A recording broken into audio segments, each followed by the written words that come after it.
On her very first day cleaning a millionaire's house, a black housemaid saw something that changed her life forever. The enormous living room was filled with shelves packed tight with books. She couldn't hold back her curiosity and asked the owner a simple question. Did you read all these books?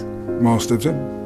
Why? His answer made her realize something powerful. Knowledge could truly change a person's destiny. That night, when she got home, she turned off the television. She sat down and made a learning plan for her children. She told them they had to finish 2 books every week, and on weekends they needed to write a report about what they had read. If you use that time to develop your God-given gifts, wouldn't be long before folks was watching you on TV. Those words sank deep into her son's heart. From then on, a boy named Carson studied late into the night, but even with all his effort, he was still at the bottom of the class. When his teacher asked how many questions he had answered correctly on the exam, he whispered, "None." The classroom erupted with laughter. Carson lowered his head in shame. Every day after school, he avoided his classmates so he wouldn't face their stares, but the teasing never stopped. Finally, he lost his temper and got into a fight. He was sent to the principal's office. When the principal demanded an explanation, Carson said it was an accident, but no one believed him. The principal pulled out his report card and handed it to his mother. It was filled with nothing but D's and F's. He warned her that if things didn't change soon, the school would have no choice but to expel him. On the way home, Carson was overwhelmed with guilt. He promised his mother he would never fight again, but when it came to grades, he wasn't so sure. He had already tried his hardest, and maybe his classmates were right. Maybe he really was dumb, but his mother looked him in the eyes and said firmly, "You're not dumb, my son. You are smart. You just haven't used your intelligence yet. But if you keep these grades, you'll spend your whole life scrubbing floors in a factory." Her words shook Carson to the core. He vowed to change, to prove himself to his mother. Yet no matter how hard he worked, his grades didn't improve. Then one day, his mother noticed something strange about the way he read. She soon discovered the truth. Carson was severely nearsighted. She didn't hesitate. She broke open her savings and bought him his first pair of glasses. For the first time, the words on the board came into focus. For the first time, his eyes locked onto the pages of his books. Slowly, his grades began to rise. The day he finally passed an exam, his mother's joy was beyond words. From that moment on, Carson started to love learning. He read late into the night at the library. He read in his dimly lit bedroom. He even read in the bathroom at home. Anywhere he could, he studied. Soon, his grades improved dramatically. When he brought home his very first A, he rushed home after school, eager to share the joy with his mother. But she told him calmly, "If others can do it, you can too, and you can do even better." Those words became his driving force. Carson pushed himself harder than ever. The first time he stood at the front of the class to be praised by his teacher, he felt something he had never experienced before. It lit a fire inside him. As time passed, his hunger for knowledge only grew. He became fascinated with everything, even a simple pebble on the ground. His curiosity drove him to read every book he could find about rocks. That curiosity paid off one day in science class. The teacher held up a black stone and asked if anyone knew what it was. The room was silent. Then Carson raised his hand. "It's obsidian," he said, and went on to explain how it formed. His explanation was so detailed that even the teacher learned something new. From that day on, his classmates saw him differently. After class, the teacher showed him a microscope.